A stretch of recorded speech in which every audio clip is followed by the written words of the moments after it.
HD1, Lawrence, Boston, an Odyssey Sports Station. Offensively for you, no rust, hit 7 threes. What did that rim look like? White contested three. My goodness. Trying to get good looks, get good shots, and knock them down when I take them. So just got to keep going, and a lot of credit to the team. And his brilliance has been incredible. Ho-hum. Celtics do what we all expected last night against the Cleveland Cavaliers. Beat them down 120-95. I'm not sure I expected Derek White to stay as locked in as he was. 7 threes last night, which was superior to his teammate Jaylen Brown. 4 3-pointers, 32 points. They were hot. Cavs weren't. Series feels like it's already over, barely before it starts. You're already snickering, Mego? You disagree? No, I'm laughing. I'm enjoying myself. Is that allowed? No, it's allowed. I don't see this team winning any games. I don't think the Celtics are going to get pushed at all in this series, which might be a good thing with Porzingis out. But one game in, I feel like it's a giant waste of time. Like, I feel like this series is already a giant waste of time. Like, can you bring on New York, please? Can we just get to New York? This series feels like a waste of time already. Last night was a waste of time. Feels like a shoot around. Like, all right, let's go. Come on. This is sad. Mercy rule. Come on. But I can still enjoy it. Like, if they just what was enjoyable? What was enjoyable about that? It was pretty boring. I stayed up and watched the OKC game for a little while after, and then that got boring too. I mean, all around, this round of NBA playoffs is not incredibly inspiring outside of New York. I enjoyed Paul Pierce's ensemble that he was wearing with the chains and everything. That was cool. I enjoyed that. And the sunglasses. He looked cool. Other than that, I didn't care much. I mean, look, I'm not taking it's a nice win. The Celtics did exactly what I thought. I just when I say it's a waste of time, the Celtics are going to kick the crap out of this team. They're way better than this team. They're going to sweep them. And so when I say it's a waste of time, that's what I mean. I want to get to the games that matter. I want to get to the important games and a chance for the Celtics to get pushed a little bit. They're not going to get pushed by this team. It's a one-player team. That's a one-player team over there. That's all the Cavs have. Mitchell and no one else. And so, what about when Jarrett Allen comes back? Don't care. Oh, what if Darius Garland gets hot? Don't care. Not a good team. And so I want to focus on the Celtics and one guy who is not carrying his weight. And that's what we'll start here today on Jones and Mego with Arcand on WEEI. Of course, all your thoughts on the game last night, if you have them, if you even made it through until the end and bothered to watch until the finish, it was over in the first quarter, 617-779-7937. You can vote in our big question of the day up now at Jones and Mego. How far can the Celtics go without better performances from Jason Tatum? And this is what Christian Arcand sent last night in our Slack channel after the game. He said the only thing interesting about the game is that Tatum kind of sucks, and this team is demolishing everyone anyway. Nice for now. Would hate to see it become routine if they can't get out of it once they aren't playing some pushover team that's just happy to be there. Arcand, explain yourself. Tatum sucks and you don't want him to get into bad habits? Yeah, I mean, he's doing other things, and it does seem like Cleveland's going to do the same thing Miami did, which is try and blitz him all the time, leaving guys open left and right to hit these three-pointers. But he hasn't been doing much, and when he has gotten his chance to get his offense going, he can't. He was missing threes. He's really, I think, not as aggressive lately, and part of that is the defense. I understand that. And he is making plays and, passing off and getting his assist totals up, kind of. He only had like 4 or 5 last night. He had 5. I think that there are things he's doing well, but in general, if you want to win the championship, then I don't think you can do it with Jason Tatum sort of doing what he's doing right now. I just feel like that's a routine that you can win against Cleveland. You can win against Miami without Jimmy Butler. You can maybe even win against the Knicks. But I do think that if that's the way that they're going to go, if that's the routine that they're going to get in, I'd hate to see them get stuck in that when they have to play Denver or Minnesota or OKC or one of these other teams that is going to match their firepower. So to jump in, what you're talking about isn't the raw numbers. Although we did this last week. I mean, he's averaging 21 a game, which sounds good on the surface. Well, not for him, it doesn't. It's less than Jaylen Brown. It's less than Derek White. But you don't go, this guy's scoring 20 a game. He sucks, right? About 11 rebounds a game, about 5 assists a game, right? These are his postseason averages through 6 games thus far. What we're talking about is the efficiency or lack thereof. He's 41% from the floor. He is 25% from 3 in the postseason. That includes 18 points last night on 7 out of 19, 37% shooting, 0 for 5 from 3. So what we're really talking about is Tatum being efficient and the same thing we've talked about in the past. Like, when things aren't happening and Derek White isn't knocking down 7 threes, and the Celtics struggled to start shooting last night. Not Derek White necessarily, but the team struggled to start shooting. I think the numbers finished okay. When you score 120 points, they're going to finish okay. They were 39% from 3, 18 threes. But they weren't super hot from 3 early on in the game. So this isn't the same old story where they hit their threes, they win, they miss their threes, they lose.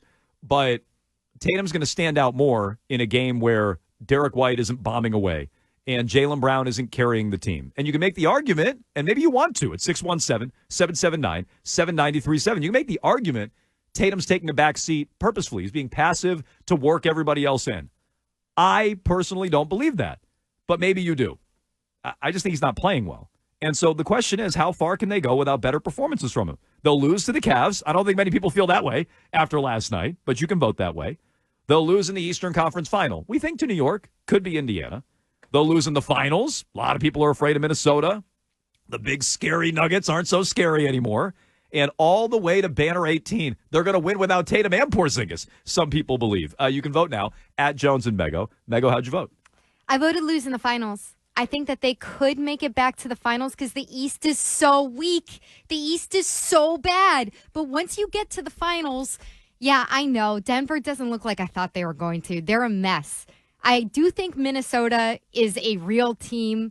I'm a little curious about OKC. I don't think they're as dominant as I thought Denver was or as Minnesota is. But I think when you get back there, Jones and Arkan, I'll toss this over to you too.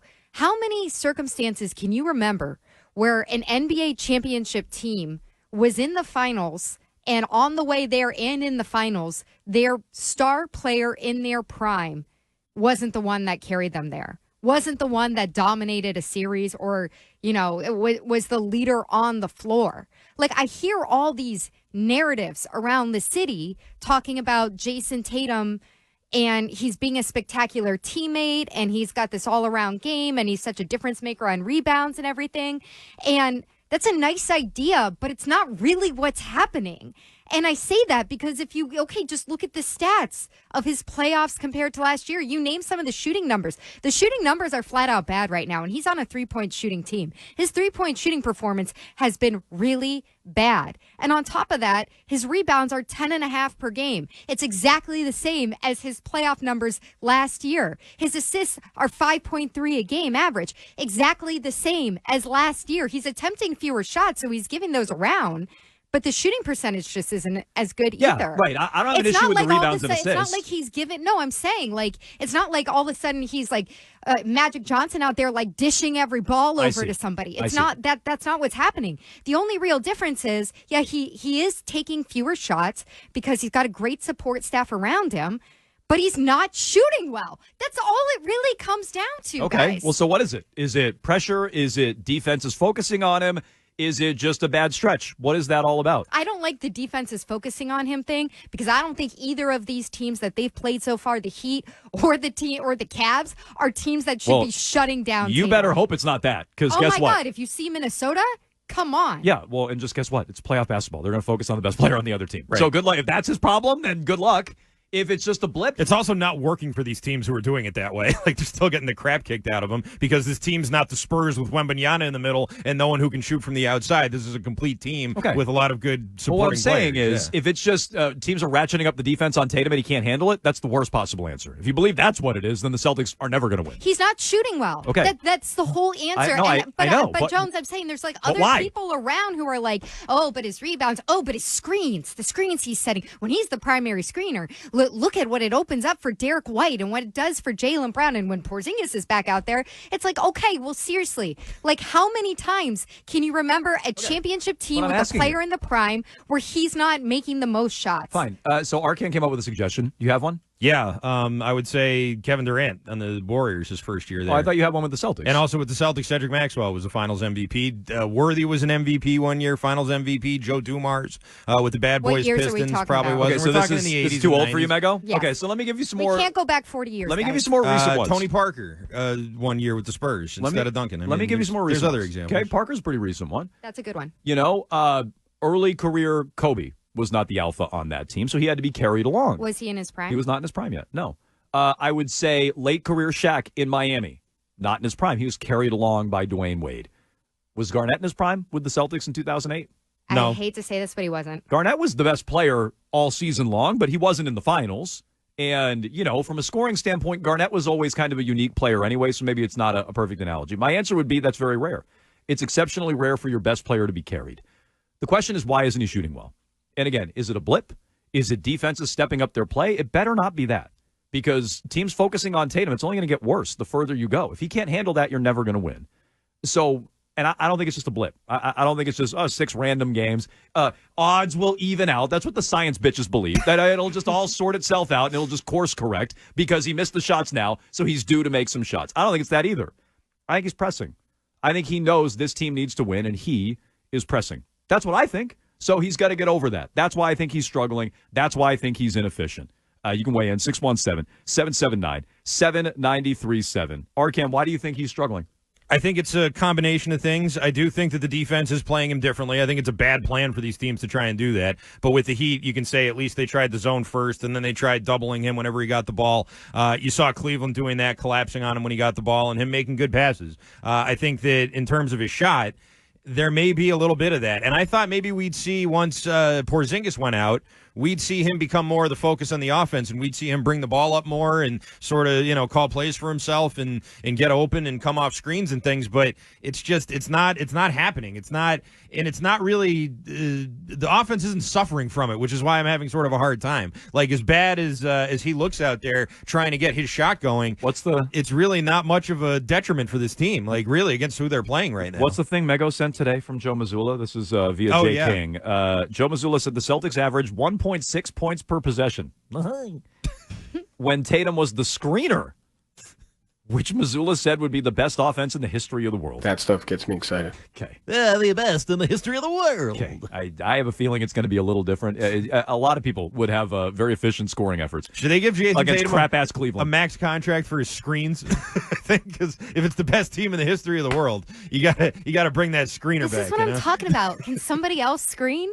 Like, what are we talking about? No, so Tatum's just an expensive decoy, is what he's saying. How far can they go? Mego already answered this. Mego says they can get to the finals if Tatum keeps playing like this, but they won't win it. How far can they go? I think they can get to the finals as well. I think there's a chance they could lose in the conference finals if the Knicks go crazy, but I wouldn't bet on it. I'd bet on them losing in the finals. I think a lot of the things Mego said I agree with. I think that the teams in the Western Conference seem to me anyway to be just as motivated and charged up as the Celtics are right now. And wait till SGA starts setting screens. And then watch you're in out. trouble. Anthony Edwards goes out there, sets a couple of screens, best team in the history of the world. Those are chiseled screens, though. Seriously. Have you seen the commercial, the same Tatum commercial? Have you noticed the screens look exactly like Michael Jordan's screens he used to set? I have. They're very Jordan-esque. It is. I think there's a chance they could also go all the way to banner 18. We're asking where. With Tatum playing like that, you think they'll win a title? I think they could. That's crazy. I think they could. If Porzingis comes back and White keeps playing like this and Brown keeps playing well, I think there's a chance of that. I don't think it's out of the question. But I'd say, what would I bet on? I bet on them losing in the finals. It's not out of the question. It is. I don't think it'll happen. I don't think it is. Okay, right. White's not going to hit 7 threes. If White's hitting 7 threes a night, well, then good. Give him the banner right now. Right. But that won't happen. So can they win with Tatum playing like this? Hell no. They won't make the finals with Tatum playing like this, which is why I think he's going to turn it around. You don't think they'll make the finals? No. They'll playing lose, like this? They'll lose to New York or Indiana, but probably New York? I think New York can take them. I think New York can take them down. If they need Tatum to elevate to get to a finals. You're not just going to waltz to a finals led by Jaylen Brown, led by Derek White. I don't think so. Jaylen Brown was really good last night. He was for last night against a trash-ass Cleveland team that I told you was a trash-ass Cleveland team. And so, no, you're trash-ass conference, really. Okay, right. That's what I'm saying. That's why I think they'll get out of the East. Okay. I think the Knicks are pretty good. I think you guys are shortchanging the Knicks. So don't say that to Arcand about Brunson. Jalen Brunson's #1 fan, but there's rest of that team's not great. They should beat the Knicks, but Tatum needs to elevate his play to do it. And I think he will. I'm not saying the Knicks are going to beat them. But if Tatum keeps playing like he has the first 40% and 25% from three, yeah, they'll lose to the Knicks if he keeps doing that. You talk about a one-man team in Cleveland. I mean, come on.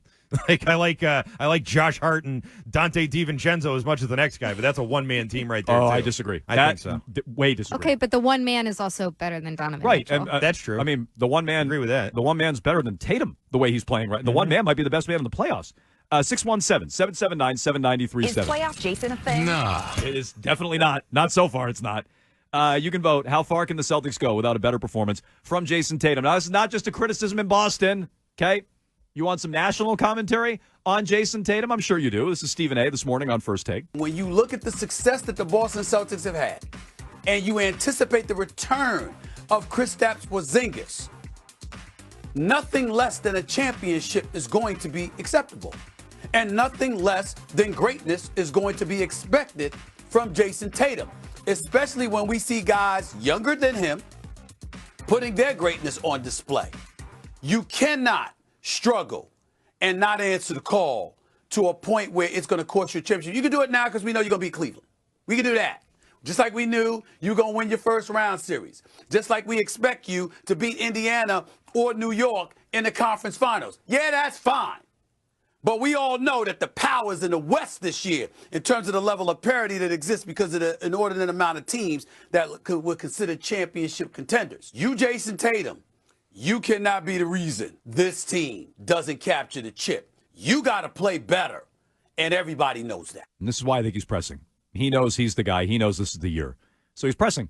That's what I think is going on. Why is Tatum struggling? Do you think he's struggling? Maybe he's just deferring. He's just being a good teammate and deferring to his pals. And missing all his threes. Yeah. You can weigh it. Yeah, for his teammates. He meant to miss all 5 of those threes last night, exactly, for his teammates. You can jump in on the phone, 617-779-7937. We'll be talking to the manager of the Boston Red Sox, Alex Cora. Makes his weekly appearance Wednesday at 2:30. So that comes your way about 15 minutes from now. Mark it down. It'll be live on the Odyssey app. In the meantime, let's take some phone calls. A lot of you waiting patiently, including Dean in Salem. Go ahead, Dean. Hey, how are you guys? Excellent. This is the first time I've ever called in. Arcan, I used to listen to your night show. It was awesome. Thanks, Dean. The one here on EEI. Yes. He used to keep me entertained for years. But Best yes, night let's show talk in the about history of Tatum. Boston radio, people said. Yes.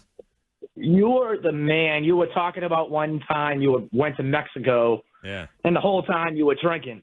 That's right. Wow. That's a very unique story he was telling. He went to Mexico and got hammered. Wow. What's your point on the Celtics, Dean? A while ago. But anyway, let's talk about Tatum. Yeah, Jones, you may be right. They may not be able to win all the way with him playing like that. But haven't you noticed in the playoffs, he always supposedly doesn't shoot as well, like last year, for instance. Yeah, no, this is why they haven't won. This is why Tatum needs to step up. This is why if Tatum wants to be considered a true superstar and wants to be considered one of the greats, he needs to play better. And Mego's point is a good one. He's not going to get dragged along by a team. Most true superstars don't. They lead their teams to championships. Mark's in Connecticut. Go ahead, Mark. That's why the true superstar is Jaylen Brown, because he can do it all. He can drive the hoop. He can shoot. He does it all. Tatum is not the superstar on this team, and I've had this conflict with everybody, and a lot of people agree with me. I think it's Brown's team and not Tatum's team. Okay. If they win, Brown keeps playing like he did last night. Maybe not all the specific numbers, but Brown's playing like last night. He's the best player on the team, and he leads them to a title. But we look at it differently. And Tatum keeps playing like this. They win with Tatum performing as he is, and Brown leads them to a title. Do we look at it differently? Absolutely. We should. Absolutely, you should. I do want to say something to Dean's call, Arcan's number one oldest fan. He said that Tatum never shoots well in the finals. Or in the playoffs. This is the worst he's ever shot. Like, I'm looking at his playoff stats right now. His efficient field goal percentage is literally the worst going back to 2017, 2018. It's the worst. Definitely the worst three-point shooting. 25% is definitely the worst. Overall, anywhere from the floor. Behind the arc, on the floor, this is the worst he's ever shot. Now, look, he was terrible in that Philly series last year. He woke up in the fourth quarter of Game 6 and had a great Game 7. So we've seen him do this before. He just needs to do it soon. That'd be my point. Can I hear Cowherd? I know Ryan loves to play this. Cowherd ranked the top players in the NBA playoffs. How far do we got to get to Jason Tatum? Let's hear it. Here's my 10 best players. So Luka would be number one. He's nearly averaging a 30-point triple-double. Good game for him last night. Okay, so he's number one. Number two is Jokic. He's nearly averaging a triple-double, and he leads the playoffs in rebounds and assists. Loves triple-doubles. Number three would be Ant Edwards, certainly the most watchable player. Auntie. The only player averaging 30-plus on at least 50% shooting in the playoffs. So his efficiency has really clicked against better teams. That's a great sign. Number four, Jalen Brunson. He leads the NBA in scoring. His first step is so fast. To die for. The highest usage rate by anybody in the playoffs. So big minutes, big production. Number five would be Donovan Mitchell, who was second in points scored to Brunson and second to Brunson in usage minute. 6, I would get to Jason Tatum. He's the 3rd leading scorer in the playoffs, and he also leads the Celtics in rebounds and plus minus. Okay. He's the 3rd leading scorer in the I playoffs? think he means on On his the own. Celtics. Okay, Yeah. thank you. I was going to say, he can't be the 3rd leading scorer Definitely in the not playoffs. in the playoffs. Yeah. And 6. so he has him 6th. He has Brown 10, by the He's way. tied for 21st in the playoffs. I'm not going to make you listen to any more of that. Brown is 10, just FYI. Kyrie was in there somewhere. Jamal Murray was in there somewhere. I forget who else he had on that list. 6th. Honestly feels high. Did he say Gilgeous-Alexander? He did not. I think Gilgeous-Alexander was right after him. Okay, well, all right. That's interesting. Playing a lot better than Tatum so far. So, look, I think if anything, that's kind to Tatum. And that's kind to, or at least relying on what he's been and not how he's played through these first 6 games. Definitely. So you can jump in on all this. 617-779-7937. Do you agree? Tatum's struggling. Not all of you do. He's just taking a back seat to his teammates, missing threes on purpose, like Arkan said. And how far can they go with more performances like this? Will they lose to the Cavs? Will they lose in the Eastern Conference Final? Will they lose in the finals? Or all the way to Banner 18, even with Tatum playing this way? We'll get to your phone calls coming up. We also have the manager of the Boston Red Sox, Alex Cora. He joins us less than 10 minutes from now at 2:30. We'll get to him right after Trending with Arkan. Your home of the Sox. Now, here's